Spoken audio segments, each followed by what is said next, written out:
Well, today we're going to be talking about some questions and answers about the very first car or the very first automobile. When you ask 80% of Americans, maybe even 90%, they think it was Henry Ford. Well, that answer is not right, and we'll talk more about Ford later. The question sounds like a simple subject, but it's actually quite complex, and the answers can be different depending on the basic journalism principles of who, what, when, where, why, and sometimes how. For example, if we concentrate on the where, I can argue that our own 1907 Thomas Flyer was actually the first car. It's very famous, and it's on the Historic Vehicle Registry, largely because it won the 1908 New York to Paris race.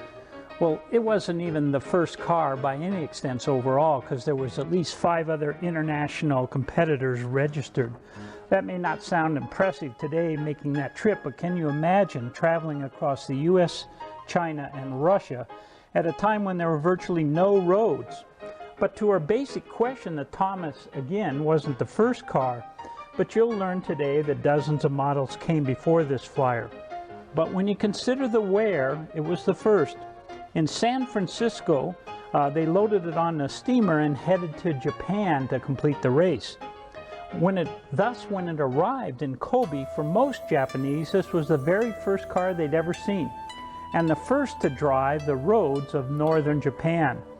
It must have been quite a sight for the locals hearing this machine travel, chugging through their neighborhood.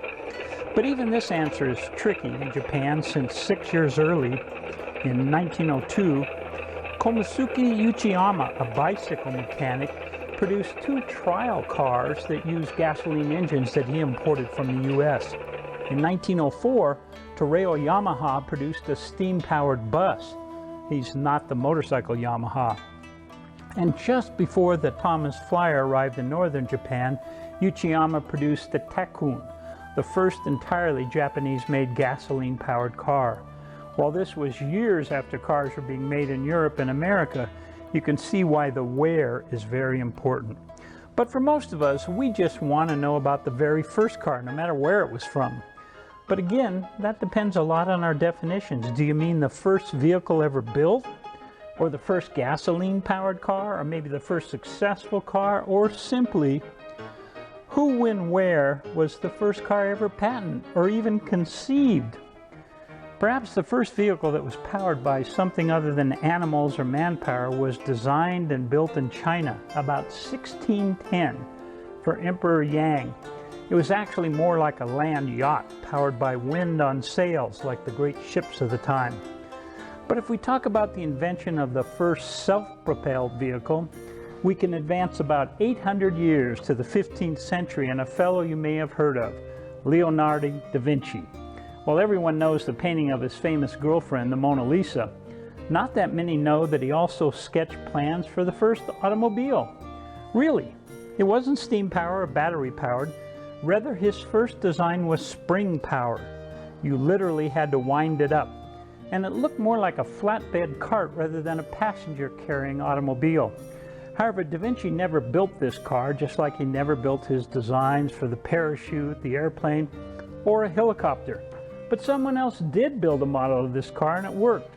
You can see it today in Florence, Italy, at their Museum of History of Science. Here's a video from the museum showing Da Vinci's model in action.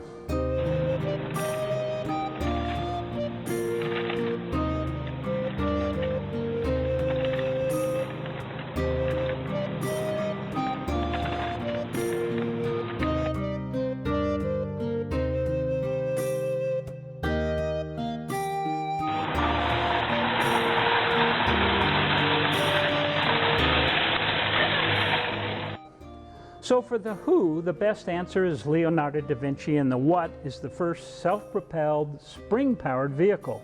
The when was 1478, and the where is Italy, the land of today's Ferrari, Alfa, Fiat, Lamborghini, and Maserati. Interestingly, none of those guys ever produced a spring-powered car. But someone did create a hybrid. It was 1760 when J.H. Genevois of Switzerland created a wind-powered cart. They used the sails and the wind to wind up the spring to power the vehicle. Today, spring power is left up to toys, but you can still see examples of wind-powered vehicles on almost any dry lake bed on any given windy day. So who was after Da Vinci? That would be Ferdinand Verbiest from Belgium, and the win would be between 1672 and 1678. Verbiest's vehicle was a steam-powered trolley. Most don't credit this as the first car since it couldn't carry passengers. It was actually created as a toy for the Emperor of China, since Ferdinand was also a Jesuit missionary in the Far East at the time. But it was the first working steam-powered vehicle, and most credit him with creating a platform that was able to move by self-made engine power. Remember that you had to wind up Da Vinci's design. We'll jump ahead to 1769. That's 7 years before the American Revolutions. Most historians agree that the first car to hit the highway, or at least the crude wagon roads of the time, was Nicolas Joseph Cugnot from France. The Army tasked him with creating a vehicle that could tote around their heavy cannons and the ammunition. He used a large front-mounted steam kettle or boiler to power 2 pistons on the front wheel of his tricycle design. Since it could carry a passenger, most say this was truly the first car. Sorry, Leonardo. Here's a clip in French with subtitles from the museum showing a reproduction built by students in Paris. Réplique a été faite au point de vue études, on l'a commencé en 2004, en réalité ça fait 1 an et demi qu'on travaille dessus. Et elle fait partie d'un programme de recherche sur Cugnot et sur ce qui s'est passé en 1770, de façon à voir à quel point le fardier de 70 était opérationnel. Donc parallèlement à la construction mécanique du fardier, il y a eu beaucoup de travail de recherche pour se faire une idée de ce qui se passait à cette époque-là en France.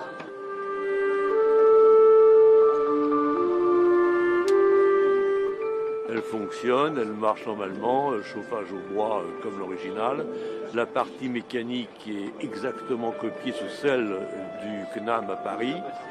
La partie distribution bronze n'est pas copiée sur le CAM complètement, parce que celle du CAM a été refaite.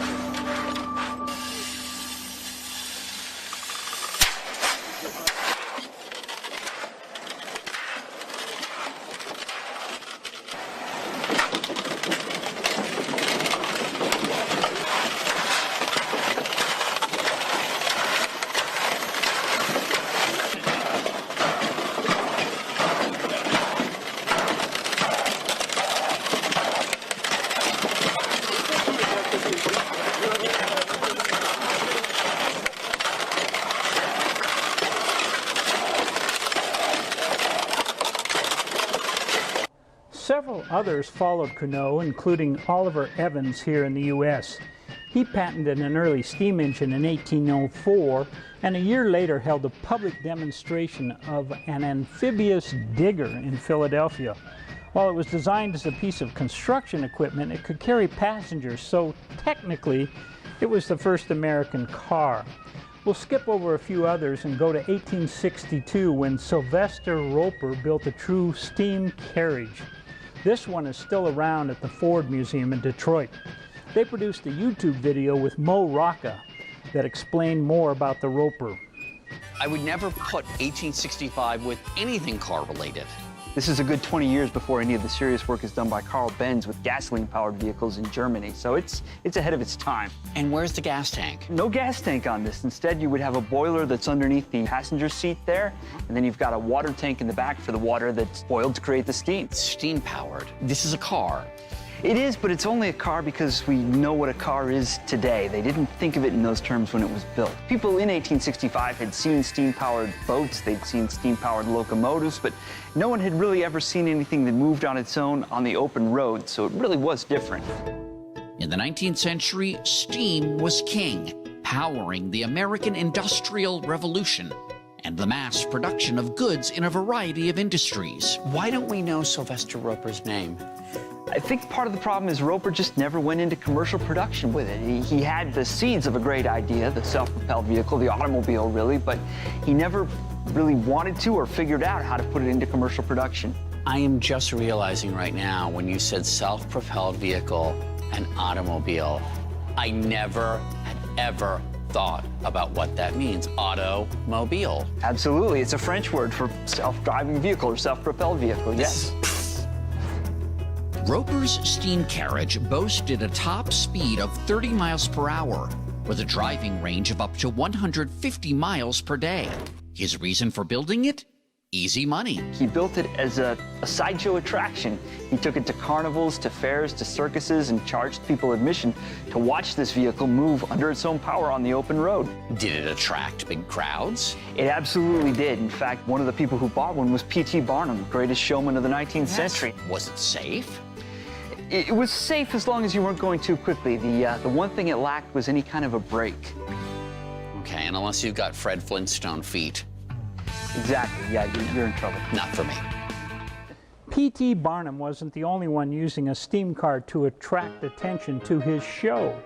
Achille Filion built the early carriage displayed at our museum between 1885 and 1890 to help promote his circus act of daredevil juggling up a tall platform. You can see details of this car in one of our earlier vehicles.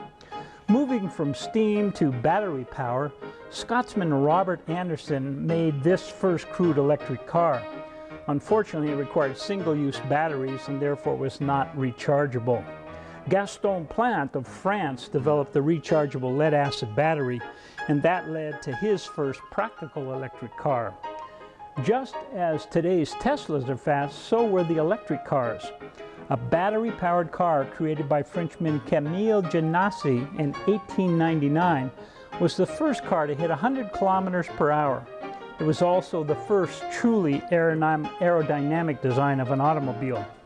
Many historians credit Carl Bent's patent motor car of 1886 as the world's first true gasoline-powered automobile.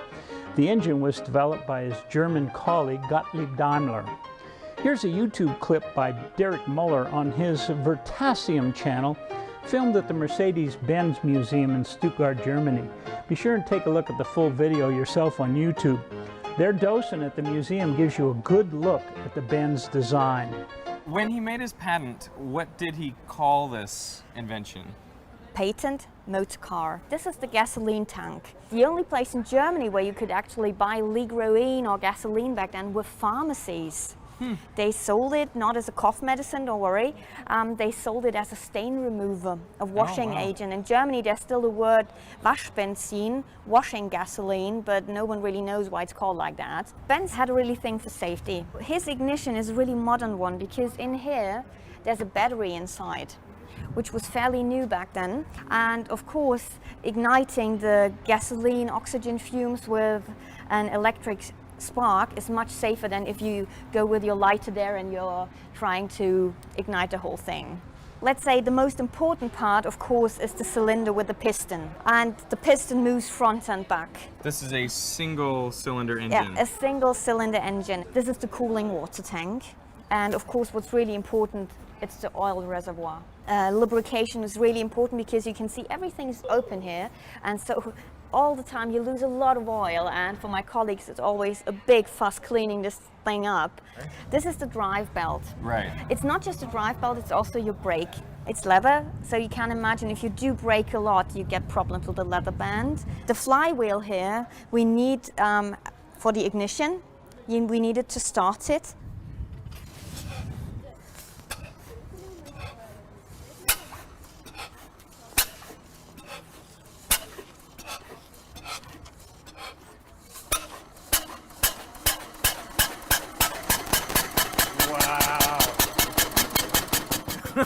Okay, see, that's really simple. We don't have a lot of stuff here. Yeah. We just have the nothing. steering crank, and this is our gas and our brake. Okay. You're moving us into gear? Yeah. Whoa. This does feel fast. Oh, it even goes Whoa. faster. The top speed of this vehicle was 16 kilometers per hour. That's about 10 miles an hour. We can go fast. It feels faster than I was expecting. For those who watched Kathy Power's presentation last month on women in the automotive world, you know about Carl's wife Bertha, who really deserves credit for helping generating desperately needed publicity and interest in the car.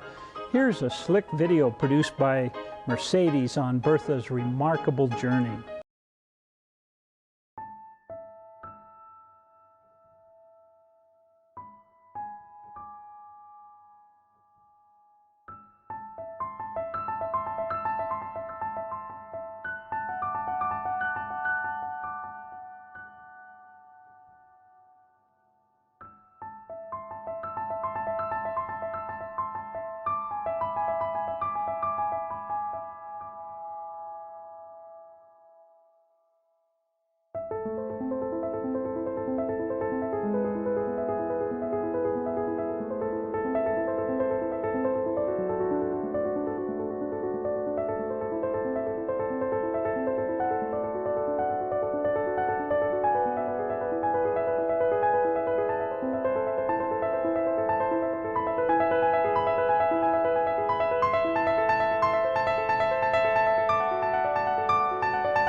While that story is truly inspirational, there's a dark part of the Daimler-Benz story, and it involves a sordid tale of ethnic hate that sadly seems to be on rise today.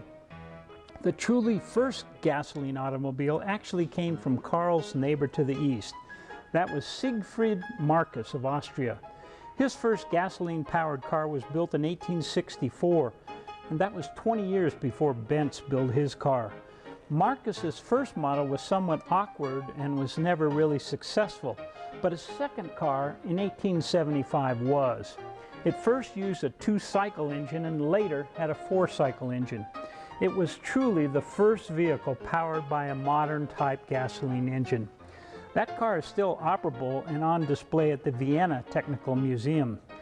But Marcus was Jewish, so when Germany and Austria united in 1938 under Hitler, Siegfried's name was removed from German encyclopedias, and all the local monuments and statues commemorating his achievements were torn down.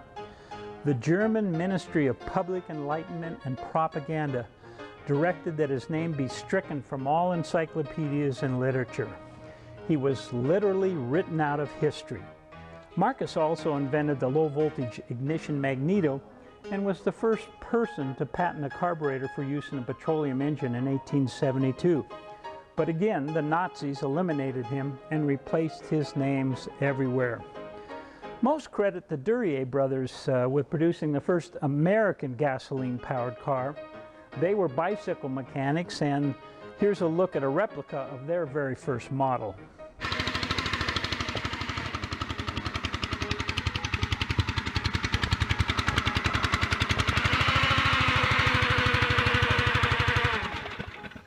But here again, the story depends on the what. The Duryeas were not really the first American gasoline-powered car, but it was the first successful American gasoline-powered car, since they kept building them, as you can see with this beautiful Mermaid model from 1903 that's on display here at the museum. Credit the first American gasoline must go to the gasoline American car must go to John Lambert of Ohio. In 1891, he constructed and drove a 3-wheel carriage that was years ahead of the Duryea brothers and 5 years ahead of Henry Ford. But what about Ford? This was the first car from the Ford Motor Company, and we have one here at the museum. It's a 1903 Model A Ford Runabout. After Henry got in a dispute with the owners of what was later to become Cadillac, he went across town and built this runabout. Both cars were completed in the same year of 1903. But again, it's all about definitions. Ford's first car, or more properly, the first car that Henry Ford built, came when he was working for Thomas Edison. It was called the Quadricycle. On the Jason Drives YouTube channel, which I encourage you to watch, with host Jason Torchinsky, you can find this whimsical look at that first model. This is the 1896 Ford Quadricycle, Ford's very first car ever. He built it actually when he was still working for Thomas Edison, and he got the plans for the engine from a magazine. In fact, the article that was written that described this engine was written by a guy named Pennington, who is kind of known as one of the first real frauds in motoring history. So it's really kind of amazing that it even works at all. It is water cooled, and it's using a thermosiphon from the water jacket and the cylinders to a tank under the seat. So in a way, it also has the first heated seats / ass cooker system, depending on how long you're actually driving it. Based on how long it took it to get running today, and the fact that just the difference in coming from inside the garage to outside the garage, that change in humidity completely messed it up. I'd probably describe it as saying it's like buying a nice narcoleptic horse. Maybe you'll get going, maybe it'll collapse on the road and you'll be stuck. Driving impressions of this thing, it vibrates like crazy. Every little bit's moving. It feels like it's just gonna blow up. The reason I'm wearing this ridiculous jacket is because it uses a total loss oil system, which means it just throws oil up your back as you drive. It's sort of like a spa treatment kind of thing. There's a belt that operates both the brake and the transmission. You steer with this tiller, and then this handle here operates both the brake and the gearbox. So you set the throttle once, and then you have to kind of pull it back until you feel it engage, and then just kind of feather it as it wants to die ever so slightly every time you go anywhere. And if you actually try to make a right turn, you basically just pinch your hand. If somebody's talking loudly at you, the force of the sound waves are probably enough to keep it from making any forward progress. Any hill slightly larger than what a drunk kitten could go up, I don't think it can really manage. But everything about it feels kind of terrifying. It's a good example of how pretty much everything in the pre-1900s motoring was a terrifying hunk of crap. But we had to go through it to get where we are today. But perhaps the most significant first car is the one that you drove or owned. Mine was my dad's 1961 International Scout, much like the 1963 model we have here at the collection. Arguably, it's the first vehicle that actually started today's SUV craze. Mine had a full-length top, which was one of 3 different options for the Scout 80. The first car I ever owned myself was this lovely 1956 Austin Healey 100 Le Mans. You may have noticed there's a wee bit of fire damage on this one. That's because otherwise I couldn't afford a rare Le Mans Healey with the louvered hoods and lots of aluminum parts. For a young guy in the 60s, the fix for the burned up motor was obvious. Drop in a 327 Chevy with 3 2-barrel carbs and hit the autocross circuit. So be sure and drop us a line and tell us about your very special vehicle. We skipped a few cars in this series, but we hope you enjoyed this look at all the different types of first car. I'm Buddy Frank, and we look forward to seeing you soon here at the National Automobile Museum, and hope you join us again next month for another Second Thursday presentation.